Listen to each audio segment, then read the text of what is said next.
Today we're going to be talking about Part 2 of Marx's Capital, Volume 1, called The Transformation of Money into Capital. That includes chapters 4, 5, and 6.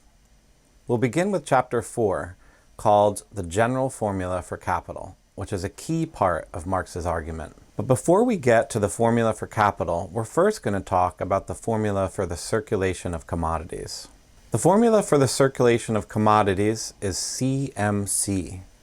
It stands for a commodity that's transformed into money, which is transformed into another commodity, or CMC. CMC is the circuit of circulation of commodities. Imagine I'm a cobbler, so I could produce the commodity shoes. I take those shoes to the market and sell them for money. That's the first transformation from C to M. Then I take that money, bring it to the market, buy the commodities I need to live. I buy food, clothes, shelter, education, childcare, and all of those things. Marx calls this cycle selling in order to buy, and contrasts this with the general formula for capital, which is MCM. Now with MCM, the capitalist starts with money and uses that money to buy certain commodities, which are put into a production process and used to produce new commodities, which are then sold for money. This is buying in order to sell. Marx calls the first step, M to C, an advance of capital, and the second step, C to M, the realization of capital. And notice there's money on both sides of this equation for the general formula of capital. Now, of course, it would not make any sense to throw money into circulation from the point of view of a capitalist if only the same amount of money came back. Therefore, another way of writing this formula is MCM prime, where M prime is greater than M. By buying in order to sell, what we would call investing today, the capitalist hopes that they'll be able to transform their money into more money. Marx points out differences between these two formulas. First, the path CMC begins and ends with a commodity, but of course those commodities are different in kind, of different qualities, different use values. The first commodity we have to sell is different from the commodity we need to buy. The first C in the cycle are not use values to their original owners. They're only a means to get use values that the owners need. The goal of this circuit, this exchange, is consumption. Marx says consumption, the satisfaction of wants, in one word, use value, is its end and aim. Therefore, in this process, we transform the quality of a commodity into another commodity and use them up. We consume the food we buy, the clothes we wear, etc. And after we consume those new commodities, we don't have anything left. We have to go back again in this cycle of CMC in order to get the things we need to live over and over again forever. While the beginning and end of the commodity cycle is a commodity, on the other hand, the path or cycle MCM begins with money and ends with money. This is not about the qualitative change in use values. Instead, this is about the quantitative change in exchange value. Of course, this cycle does not make any sense unless more money is coming out at the end. In the context of classical political economy, this is a very important and innovative concept of Marx. When you subtract M from M prime, you get this excess over the original value advanced, which Marx defines as surplus value. Surplus value is a key term within Marx's political economy that does include our modern sense of profit, but in fact includes a lot more than that. But we'll get to that later. In MCM, it would be absurd if M equaled M and the capitalist ended up with the same amount of money at the end of the cycle. In this case, the hoarder's plan would be better to just hoard the money and keep it in a vault.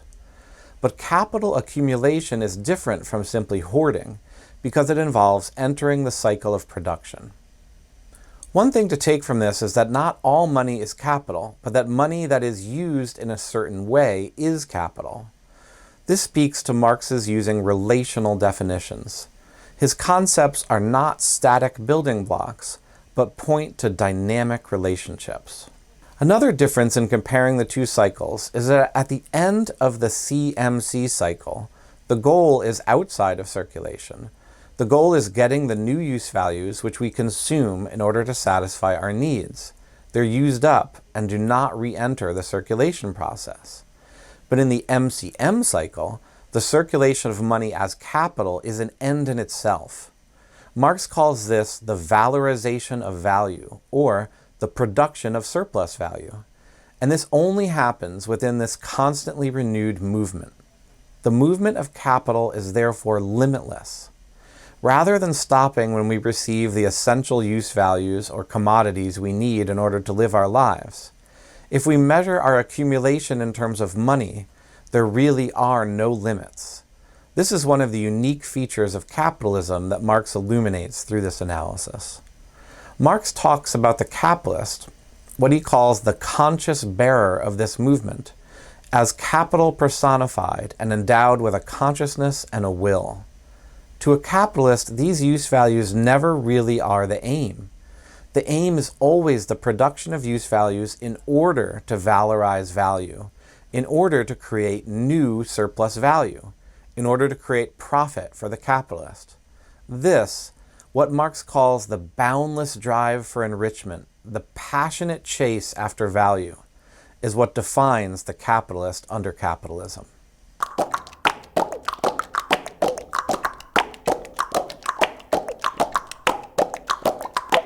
So now we're talking about Chapter 5, Contradições in the General Formula, which is the second chapter of Part 2, the transformation of money into capital. Marx here sets out a mystery, a kind of political economy detective story.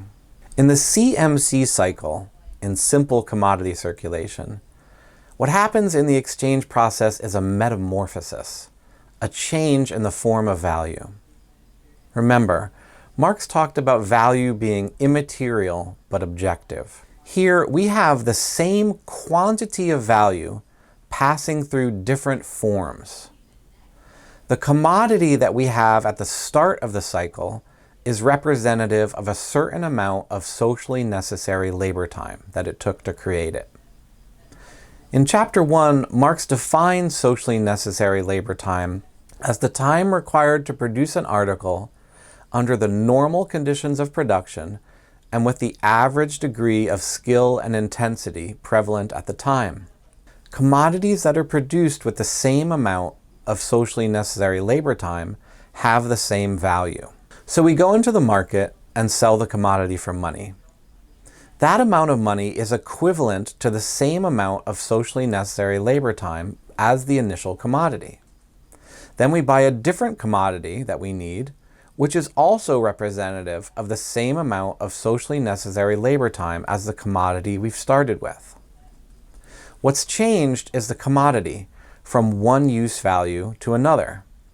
But the value that underlies them, the socially necessary labor time, stays the same. Although the form of use value has changed, that doesn't imply any change in the magnitude of value.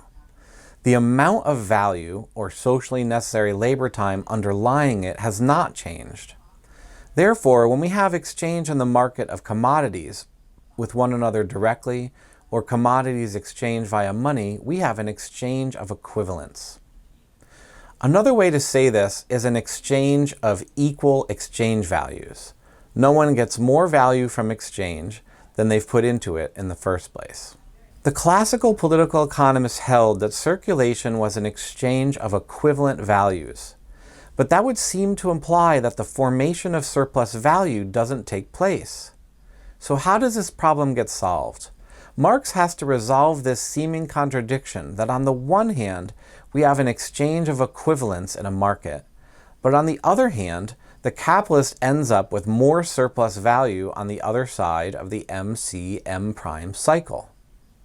Marx was of course aware that unequal exchange is also common, but he points out that though through such a transaction one seller gets rich at the expense of others, but that phenomena cannot be generalized, hence cannot be used as an explanation of surplus value as something that arises from circulation. Marx says the capitalist class as a whole in any country cannot overreach themselves. So if unequal exchange can't explain why capitalists have more surplus value on the other side of the circulation process, something else must be found. The assumptions of classical political economy defined exchange as the exchange of equivalents in a market. Marx says, the money owner, who is yet only a capitalist in larval form, must buy his commodities at their value, sell them at their value, and yet at the end of the process withdraw more value from circulation than he threw in at the beginning.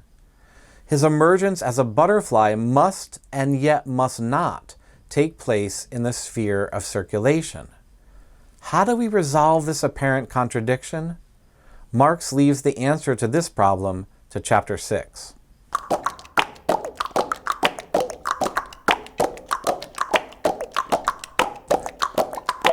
We've made it to Chapter 6, the sale and purchase of labor power. This is the last chapter in Part 2, the transformation of money into capital. Marx has set up the problem in the previous 2 chapters. On the one hand, a capitalist would not invest their money as capital unless on the promise of making even more money at the end of the process. On the other hand, what happens in the realm of exchange is only the exchange of equivalents, or value changing form. In Chapter 6, Marx reveals the solution to this mystery. He says, in order to extract surplus value out of the consumption of a commodity, the money owner must be lucky enough to find within the sphere of circulation, on the market, a commodity whose use value possesses the peculiar property of being a source of value. The capitalist does find such a special commodity on the market, the capacity for labor. In other words, labor power. This is different from labor, which is not a thing but an activity and cannot be sold. Labor power, like surplus value, is another important conceptual innovation of Marx's over classical political economy. Labor power means our capacity or our capability to work. This is a key insight because this is how to solve the problem of the exchange of equivalents resulting in surplus value. There is this special commodity on the market under capitalism, which the capitalist can buy and has the use value of creating value. In other words, when the capitalist pays us wages in order to work, they're purchasing our labor power, our capacity to work. The use value of the commodity labor power is that it creates new value, because we apply our hands and our brains to the process of commodity production. Like any other commodity, labor power has both a use value and an exchange value. The use value of labor power is its ability to create new value in the production process. And like any other commodity, this commodity has an exchange value that's defined by the socially necessary labor time it takes to create that commodity. In many cases, we're paid just enough in wages for us to be able to do our work today and show up for work tomorrow. So we need enough wages to buy food to eat, have shelter, maybe healthcare, etc. The wage may also include enough to support the worker's family members to provide the next generation of workers. And wages vary from country to country based on historical factors like colonialism, imperialism, and the balance of forces between the working class and the capitalist class. This special commodity, labor power, is the secret to the mystery of the source of surplus value. The capitalist can buy labor power on the terms of the market and indeed pay its full value, in the sense of the socially necessary labor time it takes to reproduce that labor power. At the same time, the capitalist can expect to take maximum advantage of the use value provided by the labor power by us actually laboring in the production process to create more value than it cost the capitalist in terms of exchange value. Finding labor power for sale on the market is an unusual circumstance, and one that's unique to the capitalist mode of production. Marx says, for the transformation of money into capital, the owner of money must find the free worker available on the commodity market. This worker must be free in the double sense. First, that as a free individual, he or she can dispose of their labor power as their own commodity. On the other hand, they have no other commodity for sale. They are free of all the means of production, the tools, the materials, etc., needed for the realization of their labor power. The twice-free worker is Marx's first definition of the proletariat in Capital.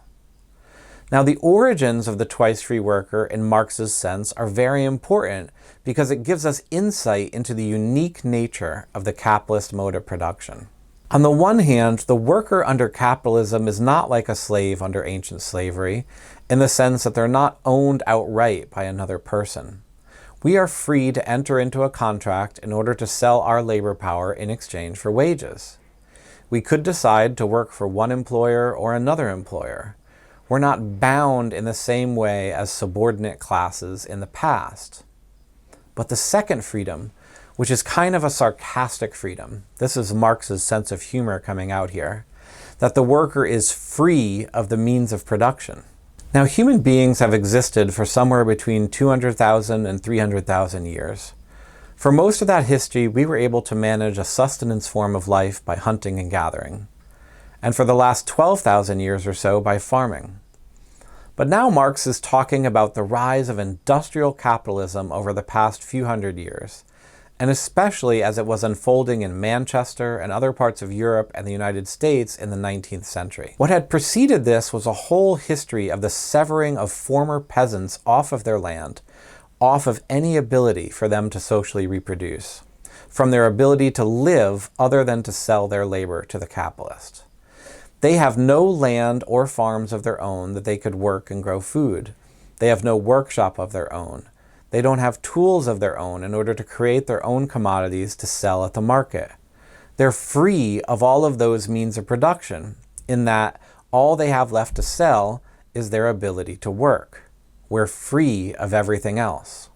This is not something that Marx goes into very much in this chapter, but it's something that he returns to in Part 8 of Capital in the section on primitive accumulation. There he goes into the violent and bloody history of the separation of the serfs from their land and the transition from feudalism to capitalism. What's important here is that under capitalism we have this twice-free worker that is the basis for the production of surplus value. We have the tiny class of capitalists who own all the means of production, and the huge class of workers who own nothing but our ability to work. There is a formal equality in the market in which a worker doesn't have to work for one capitalist their whole life. We could work for a different capitalist. We could enter a contract, work for them for a period of time, and then work for someone else. There's a sense of equality in the market. But looking at the actual social relations which underlie this phenomena of the twice-free worker, there's a massive power disparity between the capitalists who own the means of production and the workers who own nothing but our ability to work and are compelled to work for the capitalist in order to get wages in order to eat. We have no other way of sustaining ourselves under capitalism. What Marx wants to show from here is to truly understand this power imbalance and the actual phenomena of exploitation. We must follow the worker and the capitalist out of the realm of circulation and into the hidden abode of production, and examine the production process in detail in order for us to truly understand the source of surplus value in the exploitation of the worker. That is now the next section to which we turn.